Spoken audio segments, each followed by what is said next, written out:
Hello प्यारे बच्चों, कैसे हो।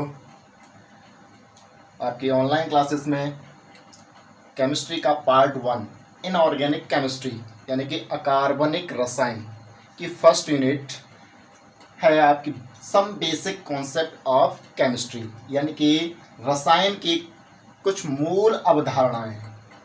देखिए, केमिस्ट्री प्रारंभ करने से पहले यानी कि रसायन विज्ञान पढ़ने से पहले हमें रसायन विज्ञान के बारे में पता होना चाहिए कि रसायन विज्ञान है क्या, यानी कि उसकी परिभाषा क्या है। तो सबसे पहले रसायन विज्ञान की परिभाषा के बारे में जानते हैं। रसायन की विज्ञान की परिभाषा होती क्या है। देखिए बेटा, रसायन विज्ञान है क्या। आप बहुत सारी डेफिनेशन आपने पढ़ी है, विज्ञान की डेफिनेशन पढ़ी है, सब वैसी ही डेफिनेशन रसायन विज्ञान की है। जैसे कि देखिए, रसायन विज्ञान यानी कि विज्ञान की वह शाखा जिसके अंतर्गत पदार्थों के गुणों, संरचना, संगठन तथा उनकी रासायनिक क्रियाओं का अध्ययन किया जाता है, रसायन विज्ञान कहलाती है। यानी कि वह विज्ञान जिसके अंदर हम पदार्थ के गुणों के बारे में पढ़ते हैं, उनकी संरचना के बारे में पढ़ते हैं एवं उनके संगठन और रासायनिक क्रियाओं के बारे में पढ़ते हैं, रसायन विज्ञान कहलाता है। तो ये तो रसायन विज्ञान की सामान्य डेफिनेशन हो गई, यानी कि परिभाषा हो गई। अब बात आती है कि हमारा इनऑर्गेनिक केमिस्ट्री का फर्स्ट यूनिट कौन सा है और उसमें बेसिक चीज़ें है क्या। तो देखिए, जो हमारा यूनिट फर्स्ट है उसमें हमने जो 9th में और 10th में पढ़ा है उसका मिक्सअप है, यानी कि जो हम वहाँ पढ़ के आ चुके हैं उसी को यहाँ पर दोबारा पढ़ेंगे। बट यहाँ पर क्या होगा कि हमने वहाँ पर जैसे कि हम द्रव्य के बारे में पढ़ा था, तो द्रव्य के बारे में हमने सिर्फ इतना पढ़ा था कि द्रव्य की 3 अवस्थाएं होती हैं, लेकिन यहाँ पर हम द्रव्य के बारे में कुछ और भी पढ़ेंगे। यानी कि हमने पिछली क्लासों में सिर्फ द्रव्य के बारे में उसकी भौतिक अवस्थाओं के बारे में पढ़ा था, लेकिन रासायनिक अवस्थाओं के बारे में नहीं पढ़ा था। इस यूनिट में हम उसकी रासायनिक अवस्थाओं के बारे में भी अध्ययन करेंगे। तो अब देखेंगे, सबसे पहली यूनिट फर्स्ट यूनिट यानी कि इनऑर्गेनिक केमिस्ट्री की फर्स्ट यूनिट है some basic concept of chemistry. उसका सबसे पहला टॉपिक है द्रव्य की प्रकृति एवं वर्गीकरण, यानी कि पदार्थ की प्रकृति और उसका वर्गीकरण। द्रव्य है क्या, द्रव्य के बारे में आप जानते हैं, यानी पदार्थ की परिभाषा जानते हैं। जो पदार्थ की परिभाषा वही द्रव्य की परिभाषा है, ठीक है। यानी कि द्रव्य क्या है, द्रव्य यानी कि पदार्थ क्या है, जो स्थान घेरता है, जिसमें द्रव्यमान होता है, ठीक है। सभी पदार्थ होते हैं, तो आप परिभाषित कर सकते हैं इसको, यानी कि वह वस्तु जो स्थान घेरती है तथा जिसमें द्रव्यमान होता है, द्रव्य कहलाती है। फॉर एग्जाम्पल, मार्कर हो सकता है, रजिस्टर हो सकता है, बोर्ड हो सकता है, ठीक है। यानी कि कोई वस्तु, मार्कर है, इसको कहीं भी रखेंगे हम, क्या स्थान घेरेगा, इसमें द्रव्यमान भी है, तो द्रव्य क्या हो गया, यानी कि कोई भी ऐसा पदार्थ जो स्थान घेरता है तथा जिसमें द्रव्यमान होता है, द्रव्य कहलाता है, ठीक है। अब हम बात करते हैं इसकी प्रकृति क्या होती है। तो बेटा ध्यान रखेंगे कि द्रव्य की प्रकृति सदैव कणीय होती है, यानी कि द्रव्य छोटे छोटे कणों से मिलकर बनता है। हमारे यूनिवर्स में जितने भी पदार्थ हैं सभी छोटे छोटे कणों से, यानी कि छोटे छोटे स्मॉल पार्टिकल से मिलकर बना हुआ है। चाहे मार्कर हो, बोर्ड हो, हर एक चीज किससे बनी है, कणों से मिलकर बनी है। यानी कि छोटे छोटे कण आपस में किसी भी बंध के द्वारा जुड़े होते हैं, यानी कि उनके मध्य एक आकर्षण बल होता है जिसके द्वारा वो जुड़ते हैं और पदार्थ को आकृति प्रदान करते हैं, ठीक है। तो इसकी प्रकृति क्लियर हो गया आपकी। इंपॉर्टेंट चीज है, याद रखने लायक। कोई भी पूछ सकता है आपसे कि द्रव्य की प्रकृति क्या होती है, आप कह देंगे ठोस द्रव गैस। नहीं, ठोस द्रव गैस नहीं, द्रव्य की प्रकृति समय होती है आपकी कणीय, यानी कि वो कणों से मिलकर बनी होती है, इसीलिए उसकी प्रकृति कैसी होती है, कणीय, ठीक है। अब बात करते हैं हम द्रव्य के वर्गीकरण की, यानी कि द्रव्य को हम कितने भागों में वर्गीकृत कर सकते हैं। तो द्रव्य को हम 2 भागों में वर्गीकृत करते हैं, भौतिक वर्गीकरण यानी कि भौतिक अवस्था के आधार पर, रासायनिक वर्गीकरण यानी कि रासायनिक अवस्था के आधार पर। क्लियर? तो आपके दो वर्गीकरण हो गए, कौन कौन से? भौतिक और रासायनिक वर्गीकरण। अब हम सबसे पहले बात करेंगे भौतिक वर्गीकरण की। भौतिक वर्गीकरण होता क्या है, तो हम इसको अभी साफ कर देते हैं, उसके बाद आगे इस वीडियो में बात करते हैं कि भौतिक वर्गीकरण है क्या। देखिए बेटा, भौतिक वर्गीकरण यानी पदार्थ जो होता है भौतिक अवस्था के आधार पर 3 भागों में विभाजित होता है। 3 भाग कौन कौन से होते हैं? एक होता है ठोस, दूसरा द्रव और तीसरा गैस। इन तीनों की परिभाषाएं आप अच्छे से जानते हैं, लेकिन कोई नहीं, हम दोबारा आपको एक बार रिपीट करा देते हैं इसकी परिभाषाएं क्या होती हैं। तो पहला है आपका यानी कि द्रव्य का वर्गीकरण। परिभाषा आप वीडियो को पॉज करके आसानी से लिख सकते हैं, ठीक है। हम वर्गीकरण के आधार पर देखते हैं। सबसे पहला वर्गीकरण होता है हमारा भौतिक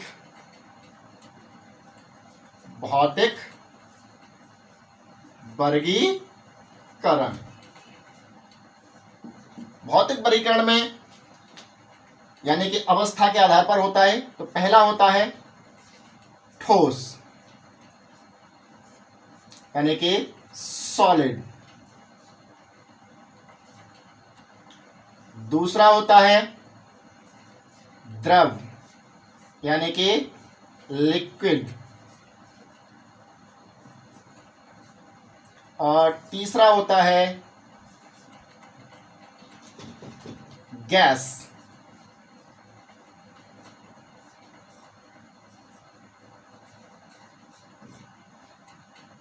तो ठोस क्या होता है यानी कि सॉलिड किसे कहते हैं, और द्रव क्या होता है, द्रव किसे कहते हैं, या फिर गैस क्या होता है, गैस किसे कहते हैं। तो इनकी परिभाषाएं आप बहुत अच्छे से जानते हैं, पहले कई बार इसको पढ़ चुके हैं आप। ठोस किसे कहते हैं, द्रव किसे कहते हैं, या फिर गैस किसे कहते हैं। तो सबसे पहले हम ठोस की परिभाषा जानते हैं। ठोस की परिभाषा क्या होती है, यानी कि वह पदार्थ जिनका आकार व आयतन निश्चित होता है ठोस कहलाते हैं। For example marker, board, table, कुर्सी एटसेट्रा सभी क्या है, सॉलिड है, ठीक है। इनको जहां भी रखेंगे इनके आकार में कोई परिवर्तन नहीं आएगा, निश्चित आकार है, और ना ही इनके द्रव्यमान में कोई परिवर्तन आने वाला। ऐसा तो नहीं होगा कि हम इसको एक स्थान से उठा के दूसरे स्थान पर रख दें तो इसके द्रव्यमान में कोई परिवर्तन आ जाए, नहीं होगा ना। तो ठोस क्या होते हैं, यानी कि वह पदार्थ जिनका आकार आयतन निश्चित होता है ठोस कहलाते हैं। क्लियर हो गया। दूसरी बात करते हैं द्रव्य क्या होता है या द्रव क्या होता है, लिक्विड, यानी कि वे पदार्थ जिनका आकार अनिश्चित होता है लेकिन आयतन निश्चित होता है। फॉर एग्जाम्पल जल, तेल एटसेट्रा, ये क्या है, द्रव है। मान लीजिए हम एक छोटा सा बर्तन लेते हैं, इसमें हमने लिया 1 लीटर वाटर ले लिया, ठीक है। और एक बड़ा बर्तन ले लेते हैं, इसमें भी हम कितना 1 लीटर वाटर लेते हैं।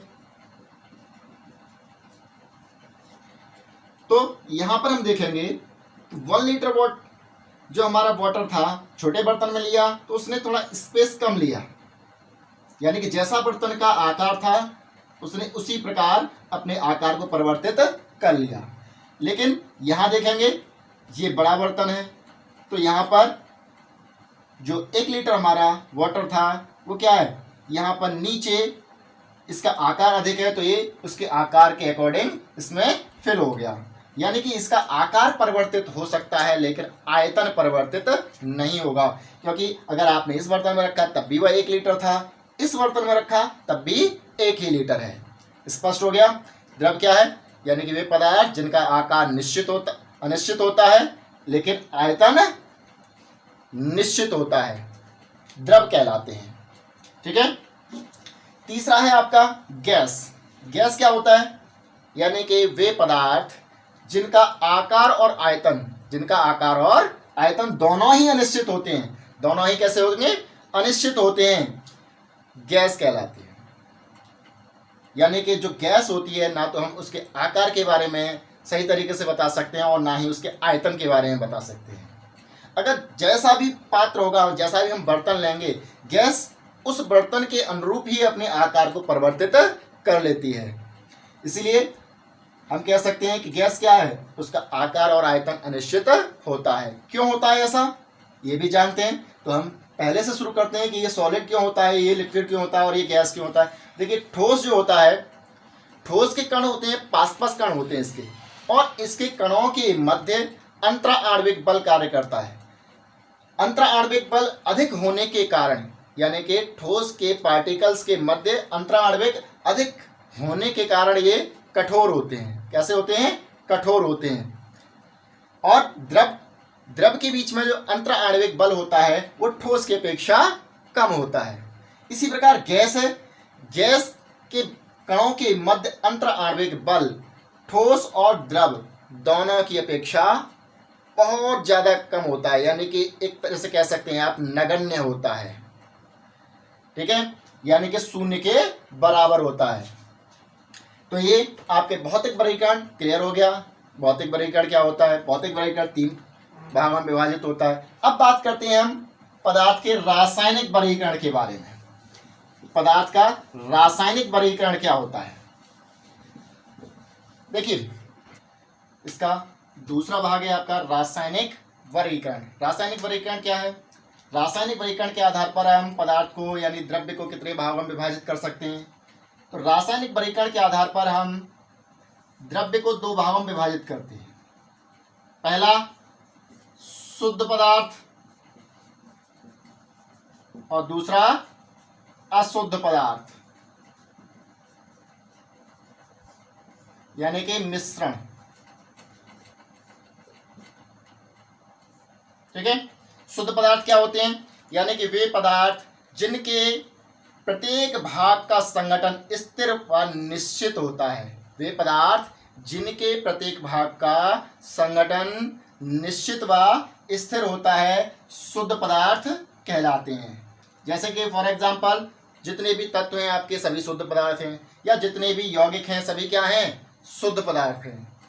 इसी प्रकार दूसरा है आपका अशुद्ध पदार्थ। अशुद्ध पदार्थ के बारे में हम बाद में बात करेंगे, पहले हम शुद्ध पदार्थ को कंप्लीट करते हैं। शुद्ध पदार्थ को भी देखिए हम 2 भागों में विभाजित करते हैं। पहला भाग है तत्व और दूसरा है यौगिक। तत्व और यौगिक क्या है? तो तत्व क्या होता है? यानी कि वह शुद्ध पदार्थ जिन्हें भौतिक या रासायनिक विधियों द्वारा अपघटित नहीं किया जा सकता है।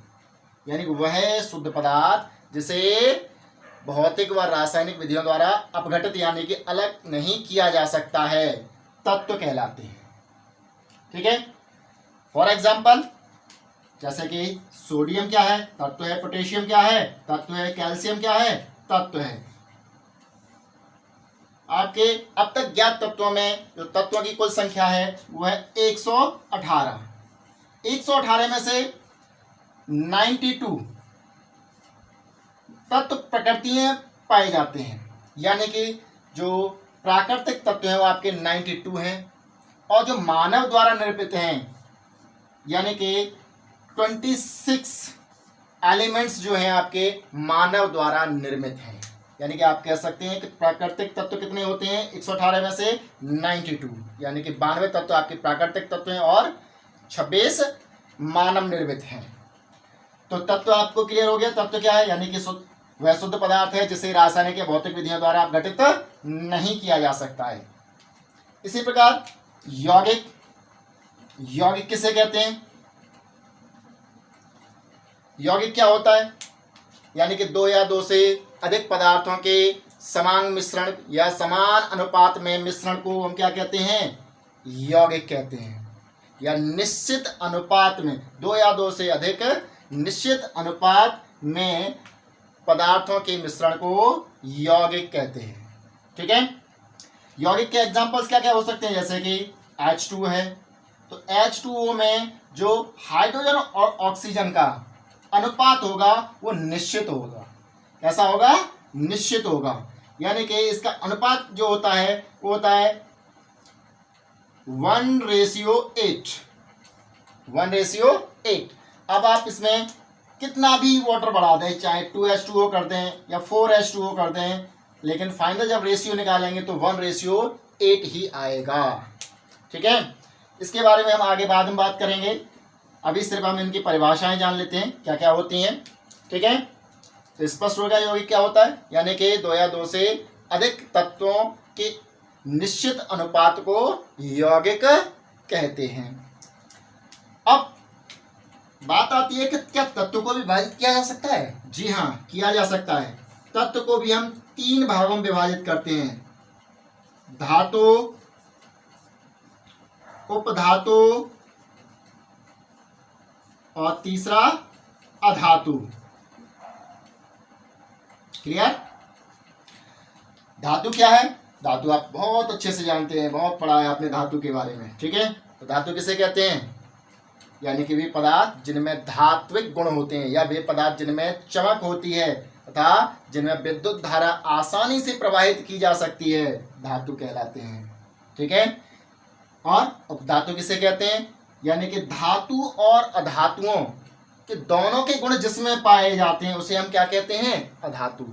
तो डेफिनेशन कैसे बनाएंगे इसकी?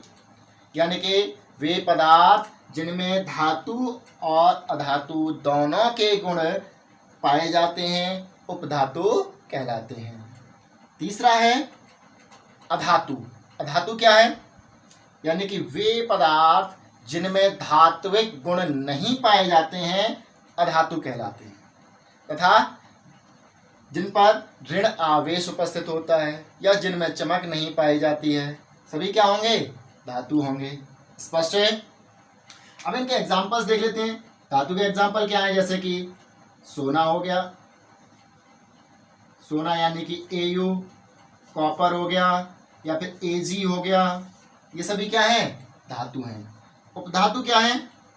जैसे कि जर्मेनियम है, जर्मेनियम क्या है? एक उपधातु है। या फिर आर्सेनिक हो गया। और अधातु के बारे में बात करते हैं। अधातु के एग्जांपल्स क्या होते हैं? अधातु यानी कि आप कह सकते हैं जैसे कि नाइट्रोजन, जितनी भी गैसें हैं नेचुरल गैसेस सभी क्या है? आपकी अधातु हैं। नाइट्रोजन है, ऑक्सीजन है, ठीक है, कार्बन है, सभी क्या है? अधातु है। स्पष्ट है? धातु, अधातु और उपधातु क्या क्या है। अब बात करते हैं हम यौगिक के बारे में। यौगिक के बारे में, यौगिक क्या होता है? देखिए, यौगिक जो होता है इसको भी हम 2 भागों में विभाजित करते हैं। तो पहले तो हम यौगिक की डेफिनेशन जान लेते हैं। यौगिक की डेफिनेशन क्या है? अभी मैंने बताया था यौगिक की डेफिनेशन, दोबारा फिर बता देते हैं। यानी कि 2 या 2 से अधिक तत्वों, या कह सकते हैं 2 या 2 से अधिक तत्वों के निश्चित अनुपात को, 2 या 2 से अधिक तत्वों के निश्चित अनुपात को यौगिक कहते हैं। जैसे कि H2O, NaCl एटसेट्रा, सभी क्या हैं? यौगिक हैं। जिसमें देखिए इसमें H2O बना है आपके 2 हाइड्रोजन और 1 ऑक्सीजन से, तो 2 से अधिक परमाणु हैं और निश्चित अनुपात में इसका अनुपात क्या होता है? 1:8। ठीक है, अब बात करते हैं हम यौगिक कितने भागों में विभाजित होता है। देखिए, यौगिक को हम 2 भागों में विभाजित करते हैं। पहला भाग होता है इसका अकार्बनिक यौगिक, अकार्बनिक यौगिक,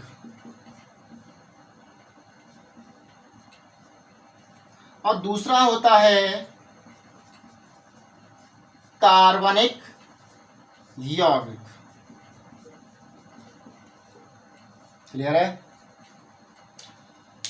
अकार्बनिक यौगिक क्या होते हैं?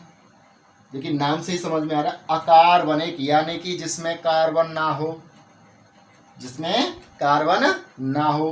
तो आप कह सकते हैं कि ऐसे यौगिक जिनमें कार्बन नहीं पाया जाता है अकार्बनिक यौगिक कहलाते हैं। या आप कह सकते हैं कार्बन को छोड़कर अन्य तत्वों से मिलकर बने यौगिकों को कार्बनिक यौगिक कहते हैं। क्लियर? जैसे कि फॉर एग्जांपल जल एक अकार्बनिक यौगिक है, इसमें कोई कार्बन नहीं है। NaCl एक अकार्बनिक यौगिक है, इसमें कोई कार्बन नहीं है। ठीक है, अब इसके बाद बात करते हैं हम कार्बनिक यौगिक के बारे में। कार्बनिक यौगिक क्या होते हैं? देखिए, कार्बनिक यौगिक यानी कि कार्बन से बने यौगिक, कार्बन से बने यौगिक। तो यहाँ सिर्फ कार्बन से ही नहीं बनते हैं, कार्बन और हाइड्रोजन से मिलकर बनते हैं। तो आप डेफिनेशन इसकी कहेंगे, यानी कि कार्बन और हाइड्रोजन से मिलकर बने यौगिकों को कार्बनिक यौगिक कहते हैं। कार्बन और हाइड्रोजन से यौगिक कौन कौन से बनते हैं तो देखेंगे, जैसे कि CH4, C2H6 या फिर C6H6 एटसेट्रा। तो जिनमें कार्बन और हाइड्रोजन दोनों उपस्थित होते हैं, उन्हें हम कहते हैं कार्बनिक यौगिक। क्लियर है? अब इसके बाद आपका लास्ट है इसमें अशुद्ध पदार्थ। क्या है? अशुद्ध पदार्थ। तो अशुद्ध पदार्थ क्या होता है? अशुद्ध पदार्थ यानी कि मिश्रण है क्या? तो जो शुद्ध पदार्थ की परिभाषा थी उसकी एकदम विपरीत परिभाषा जो होगी आपकी, किसकी होगी? अशुद्ध पदार्थ की। किसकी होगी? अशुद्ध पदार्थ की, यानी कि मिश्रण की। ठीक है, तो परिभाषा क्या होगी इसकी? तो आप कह सकते हैं कि वे पदार्थ जिनके प्रत्येक भाग का संगठन स्थिर व निश्चित नहीं होता है, स्थिर व निश्चित नहीं होता है, अशुद्ध पदार्थ या मिश्रण कहलाते हैं। एग्जाम्पल में आप क्या कह सकते हैं इसमें कि अशुद्ध पदार्थ क्या होते हैं? जितने भी आपके मिश्रण होते हैं, जैसे कि वायु है, एक अशुद्ध पदार्थ है, लेकिन वायु में जब तक धूल के कण ना हो यह अशुद्ध नहीं होता है। ठीक है, या फिर कह सकते हैं दूध आपका एक अशुद्ध पदार्थ है। ठीक है, धूल और धुआं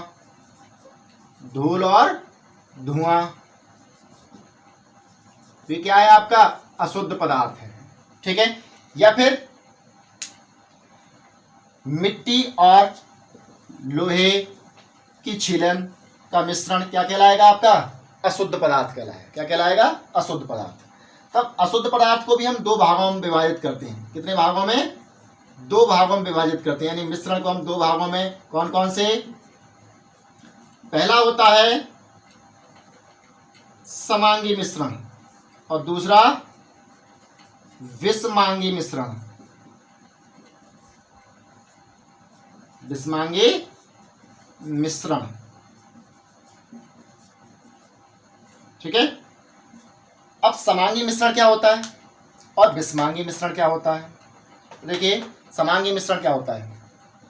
यानी कि ऐसा मिश्रण जिसमें पदार्थ एक दूसरे में पूर्ण रूप से घुल जाते हैं, समांगी मिश्रण कहलाते हैं। समांगी मिश्रण कहलाते हैं।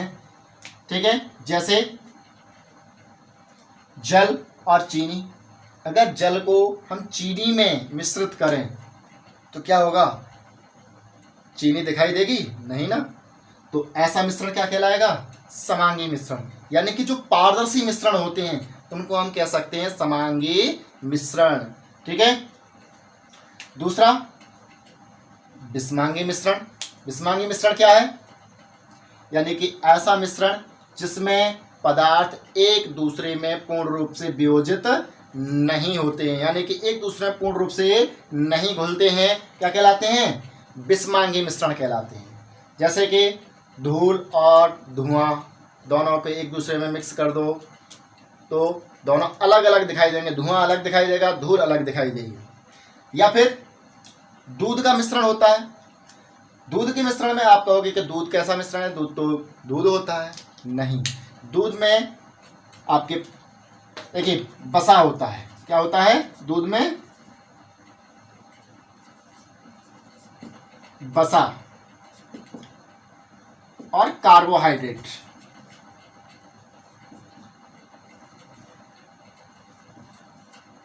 ठीक है,